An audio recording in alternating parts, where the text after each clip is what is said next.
আসসালামু আলাইকুম সুপ্রিয় শিক্ষার্থী বন্ধুরা, আশা করছি সকলেই ভালো আছেন। আপনাদের অনার্স প্রথম বর্ষের পরীক্ষা অলরেডি কিন্তু শেষ হয়ে যাচ্ছে। সো এই পর্বে আমরা মূলত ক্যালকুলাস 1 অথবা আমরা ক্যালকুলাস 1 যে কোর্সটা আছে এইটার একটা শর্ট সাজেশন নিয়ে কথা বলবো। অর্থাৎ এই কোর্সটাতে যেই জিনিসটা পড়লে আপনি A+ মার্ক কমন পেয়ে যাবেন সেই জিনিসগুলো আসলে পড়ার জন্য আমরা আসলে এখানে দেখিয়ে দেবো আপনাকে।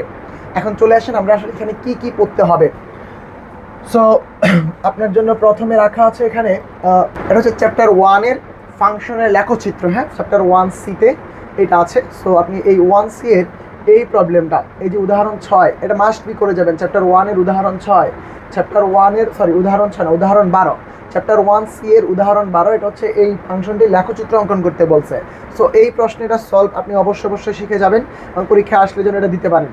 তারপরে চলে আসেন এই যে এইটা একটা প্রবলেম এবং এইটা হচ্ছে আপনার লিমিট, খুবই গুরুত্বপূর্ণ একটা কোশ্চেন। এবং এইটা না আসুক কিন্তু এই টাইপের একটা কোশ্চেন মাস্ট বি আসবে। সো দয়া করে আপনি এই টাইপের কোশ্চেনটা অবশ্যই আয়ত্ত করে পরীক্ষার হলে যাবেন। না গেলে বোকামি, এটা ইন্টারমিডিয়েটের পড়া। আপনি যদি অনার্সে এসে যদি না পারেন তাহলে কিন্তু এটা খুবই দুঃখজনক। আর একটু কথা বলে নেই, আমাদের এই সাজেশনের মেজরিটি পার্ট, অর্থাৎ যে পার্টটা পড়লে আপনি A+ পাবেন এরকম একটা পার্ট এর কিন্তু আমাদের শর্ট সাজেশনের সলভ ক্লাস আছে। আপনি চাইলে আমাদের ওই শর্ট সাজেশনের সলভ ক্লাসটা নিতে পারেন। সেটার ভ্যালু পড়বে মাত্র 150 টাকা। আপনার পরীক্ষার শেষ দিন পর্যন্ত আপনি আমাদের কোর্সটা করতে পারবেন। আমাদের অ্যাপসের মধ্যে সবগুলো অঙ্কের নাম্বার সহ সাজানো আছে। আপনার যদি মন চাই যে চ্যাপ্টার 1-এর চ্যাপ্টার 2-এর 13 নম্বর ম্যাথ করবেন, প্রয়োজন হলো, আমি এক্সাম্পল বলছি আর কি, ওই ম্যাথটাই আপনি দেখবেন যে একটা ভিডিওর মধ্যে লেখা আছে চ্যাপ্টার 1 উদাহরণ 13। আপনার খুঁজে দেখতে হবে না কোথায় সলভটা আছে। সো ওখানে আমরা বেসিক থেকে অ্যাডভান্স পর্যন্ত সবই পড়িয়েছি। সো যদি প্রয়োজন মনে করেন আপনার এই অল্প সময়ের মধ্যে একটা ভালো প্রস্তুতি নিতে চান, তাহলে আমাদের ওই কোর্সের মধ্যে যা আছে ওটা পড়লেই আপনার মোটামুটি A গ্রেড কমন আসবে। A+ না আসুক, কারণ ওইখানে কিছু চ্যাপ্টারে আমার ক্লাস দেওয়া হয় নাই, বাট যেগুলো দেওয়া হয়েছে ওগুলো দিয়ে আপনি A পাবেন ইনশাল্লাহ।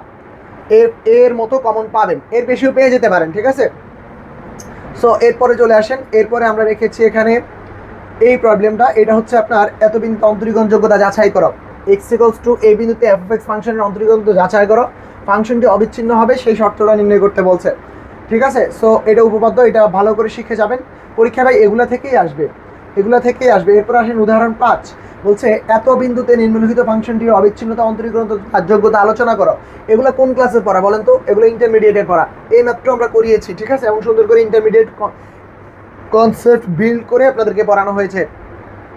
আপনি কনসেপচুয়ালি পড়তে পারবেন, আপনি চাইলে সরাসরি অঙ্ক করতে পারবেন। এখন সেটা আপনার যা ভালো মনে হয়। তারপরে চলে যান, আমরা এরপরে রেখেছি উদাহরণ 13, ওই চ্যাপ্টারেরই অন্তরীকরণ যোগ্যতারই আরেকটা প্রবলেম। এই দুটা থেকে একটা 100% ইনশাল্লাহ আসবে, এইটা এবং এর আগে যে প্রবলেমটা দেখেছেন এইটা, উদাহরণ 5 এবং 13 একটা ইনশাল্লাহ। সো দুইটা সেম ওয়েতে আপনি সলভ করবেন। বাট আপনি কেন শিখেন না আমি জানি না, বা কেন শিখতেছেন আমি জানি না। এই প্রবলেমটা গত বছর এসে গেছে, এটা দরকার হবে না। এরপরে চলে যান আপনি এখানে মূল নিয়মে অন্তরীকরণ, লন সাইন এক্স। ভাই আপনি ইন্টারমিডিয়েটে এগুলো করেছেন, মূল নিয়ম অন্তরীকরণ পুরোটা আপনি ইন্টারমিডিয়েটে করেছেন। তো এখন যদি কোনো কারণে একটা অঙ্ক চলে আসে এই টাইপের, আপনি যদি সেটা অ্যান্সার করতে না পারেন, এটা হবে আপনার জন্য বড় দুঃখজনক। সো এগুলো মিস দিয়ে যাবেন না, এগুলো ইন্টারের পড়া ভাই। তারপরে চলে আসেন অন্তরীকরণ। আপনারা ভাই ইন্টারমিডিয়েটে যারা অন্তরীকরণটা একটু ভালো পড়েছেন, অন্তরীকরণ আমরা যে 9E পড়েছি অক্ষরপত্র বইয়ের 9E, সেই 9E-তে এই ম্যাথটা ছিল। 9E এর উদাহরণ 3 নাম্বার, একটু চেক করে আসবেন। সো এটা ছিল, আমি ইন্টারমিডিয়েট দীর্ঘদিন পড়িয়েছি। সো সেক্ষেত্রে ইন্টারের কোনো ম্যাথ যদি আমার চোখের সামনে পড়ে, ওইটা আমার কাছে মনে হয় যেন এটা আমার একেবারে পুরনো প্রেমিকা, এটাকে আমি বুঝি, খুব ভালোভাবে বুঝি। সো এ হচ্ছে কি এরপর আরেকটা ম্যাথ, এটাও কিন্তু আপনার ইন্টারমিডিয়েটের 9E এর বইয়ের 9E এর বইয়ের, এটা হচ্ছে 5-এর 1 নাম্বার ম্যাথ, ঠিক আছে। 5-এ আছেই ম্যাথ একটা, একটু দেখে নিন। দেন চলে যান, এটা হচ্ছে পর্যায়ক্রমিক অন্তরীকরণ। ভাই এটা হচ্ছে 9F, ইন্টারমিডিয়েটের 9F, মানে অক্ষরপত্র বইয়ের ইন্টারমিডিয়েটের 9F এর একেবারে শেষ ম্যাথটা হচ্ছে এটা, একেবারে শেষ ম্যাথটা, অর্থাৎ 10-এর 1-2 হচ্ছে সাইন আর কস, এটা হচ্ছে কস। তো 2 নাম্বারটা এটা। সো ইন্টারমিডিয়েটের বইয়ের 9F, অক্ষরপত্র বইয়ের 9F এর একেবারে শেষ ম্যাথের আগের ম্যাথটা হচ্ছে এটা। সো আপনারা দেখে আসতে পারেন, এগুলো পরীক্ষায় আসার চান্স আছে, তবে অত বেশি না, এগুলো ইন্টারের পড়া দেখে আমি এখানে রেখেছি। তারপরে চলে আসেন 4B, লিবনিজ থিওরাম, খুবই গুরুত্বপূর্ণ। এখন আমাদের হচ্ছে কি লিবনিজ থিওরাম যদি গত বছর না এসে থাকে তাহলে এই বছর 100%, তো গত বছর আসে না এইটা, তাহলে আপনাদের জন্য 100% লিবনিজ থিওরাম চলে আসবে। এখান থেকে ম্যাথ আসে, সাধারণত ম্যাথ আসে অথবা থিওরাম আসে। তো এবারের জন্য থিওরাম খুবই গুরুত্বপূর্ণ, আপনারা থিওরামটা অবশ্যই করে যাবেন। তারপরে চলে যাবেন, একটা ম্যাথও এখানে রেখেছি এই লিবনিজ থিওরামেরই, খুবই ছোট একটা ম্যাথ এবং এটা ইন্টারমিডিয়েট বেসড। এটা হচ্ছে ইন্টারমিডিয়েটের অক্ষরপত্র বইয়ের 9F এর পড়ালেখার সাথে রিলেটেড, ঠিক আছে। সো এখানে নাম হচ্ছে আমাদের দিয়েছি শিয়াল মেথড, আপনি শিয়াল মেথড দিয়ে এটা করতে পারেন। সেম ওয়েতে এইটা হচ্ছে 9F এর 4-এর 5 নাম্বার ম্যাথ, 9F এর 4-এর 5 নাম্বার ম্যাথ দেখে নিয়েন, ঠিক আছে। এরপরে এই পেজটা এরকম হয়ে গেল কেন? আচ্ছা, রোলের উপপাদ্য, এই রোলের উপপাদ্যটা ভাই, উপপাদ্য টোটাল আপনার তিনটা, একটা হচ্ছে টেইলর, একটা হচ্ছে রোল, আর একটা হচ্ছে আপনার লিবনিজ। রোল, টেইলর আর লিবনিজ থেকে এই তিনটার যে কোনো দুইটা আসবে আপনার। এখন আপনি সিলেক্ট করেন কোন দুইটা পড়বেন, সেক্ষেত্রে যে কোনো দুইটা আসবে, রোলের উপপাদ্য এবং হচ্ছে রোলের উপপাদ্য জ্যামিতিক ব্যাখ্যা সহ আসতে পারে, এটা 10 নম্বরের জন্য, ঠিক আছে। তো এইটাও আমরা পড়িয়েছি, খুব ভালোভাবে পড়িয়েছি, বেসিক ক্লিয়ার করে, এখানে মুখস্থ করার কিছু নেই ভাই। অনেকে বলে থিওরাম মুখস্থ করতে হয়, আপনি আমাদের এই রোলের উপপাদ্যের এই ক্লাসটা ফ্রিতে দেওয়া আছে ইউটিউবে, আপনি ওই ভিডিওটা দেখে নিতে পারেন। এই রোলের উপপাদ্যটা আপনার কাছে কেমন লাগে জানাবেন কিন্তু। তো চলে যান, এরপরে এখানে আছে রোলের উপপাদ্যের গড়মান, আচ্ছা রোলের গড়মান উপপাদ্য, ওই তো ওইটা আর এটা সেম তো। তারপরে এই পেজগুলো এরকম হয়ে গেল কেন? আচ্ছা, আমি এই পেজগুলো আপনাদের সুবিধার্থে, আপনারা যদি চান আমি আপনাদেরকে এটা করে দিব, এখানে ভিডিও কমেন্ট বক্সে দিয়ে দিব, আপনারা জাস্ট এখান থেকে একটু দেখে নিন। সো প্রবলেমগুলো হচ্ছে, এটা হচ্ছে গুরুমান লঘুমানের প্রশ্ন। সো আপনারা এগুলো নিশ্চয়ই পারার কথা, ইন্টারমিডিয়েট পড়া। সো এখানে যা আছে আপনি তা একেবারে কোনো কিছু বাদ দিয়ে যাবেন না, তার কোনো কিছুই বাদ দিয়ে যাবেন না, ঠিক আছে, দয়া করে কিছু বাদ দিয়ে যাবেন না। এই যে অয়লারের টেইলরের উপপাদ্য, এই যে বললাম তিনটা উপপাদ্যের, একটা হচ্ছে টেইলরেরটা। সো এরপরে চলে যান, আপনার এরপরে যেটা আছে সেটা হচ্ছে গরিষ্ঠ মান লঘিষ্ঠ মান বিদ্যমান থাকার প্রয়োজনীয় শর্ত। এই শর্তটা আপনি অবশ্যই শিখে যাবেন।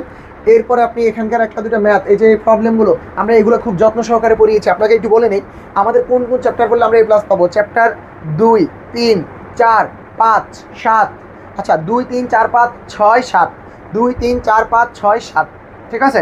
এরপর আপনি পড়বেন হচ্ছে 14, 15, 16, 19, 22, 21, 19, 21, এই কয়টা যদি পড়েন আপনি এ প্লাস মার্ক কমন পাবেন। তো এখানে আমি সব চ্যাপ্টারেরই দিয়েছি। আপনি দেখেন এই কোশ্চেনটা কোন চ্যাপ্টারের, এটা হচ্ছে গুরুমান লঘুমানের। সো গুরুমান লঘুমানের এই অধ্যায় থেকে আমার হচ্ছে মোটামুটি 12 থেকে 13 নম্বর চলে আসতে পারে। সো এটাকে মিস দিয়ে যাবেন না, এই চ্যাপ্টারটা খুব বেসিক সহকারে পড়ে যাবেন। গুরুমান লঘুমানের আরও একটা ম্যাথ এখানে, এটা হচ্ছে লা হসপিটাল রুলস, আমাদের 8 নম্বর চ্যাপ্টারের একটা দুটো ম্যাথ আমরা এখানে রেখেছি, লা হসপিটাল রুলস, সেটা একটু দেখে নিতে পারেন। এখানে যেগুলো রেখেছি শাল দেখে, এই যে শাল দেখে এখান থেকে আপনি যেগুলো আসছে এগুলো একটু করে যাবেন। তারপরে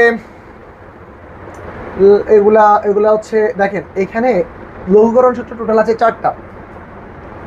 আমরা এটা হচ্ছে তো আমার অন্তরীকরণ, এটা হচ্ছে আমার এত এর অন্তরীকরণ নির্ণয় করে, এটা ইম্পর্টেন্ট আছে, আসার চান্স আছে। এরপর আমি এখানে এগুলো অন্তরীকরণ, এগুলো আপনারা একটু দেখে যাবেন।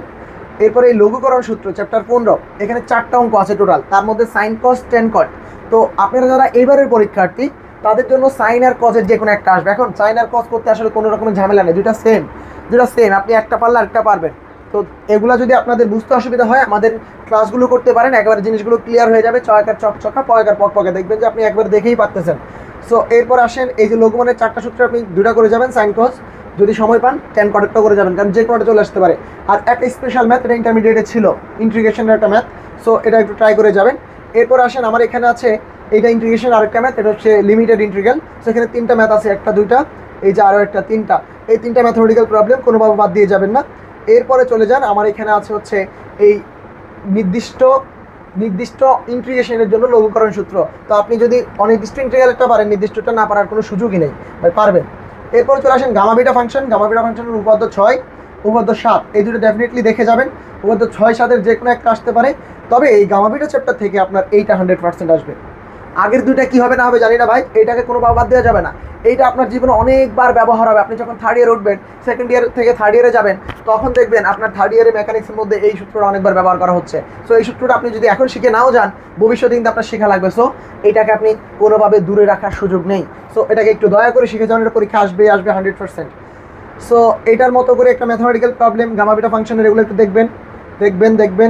এগুলো, এটা হচ্ছে আবার ক্ষেত্রফল নির্ণয়। সো ক্ষেত্রফল নির্ণয় তো একটা দুটো আসেই, সো আপনি এইটা দেখে যাওয়ার বিকল্প নেই, এটা দেখে যাবেনই।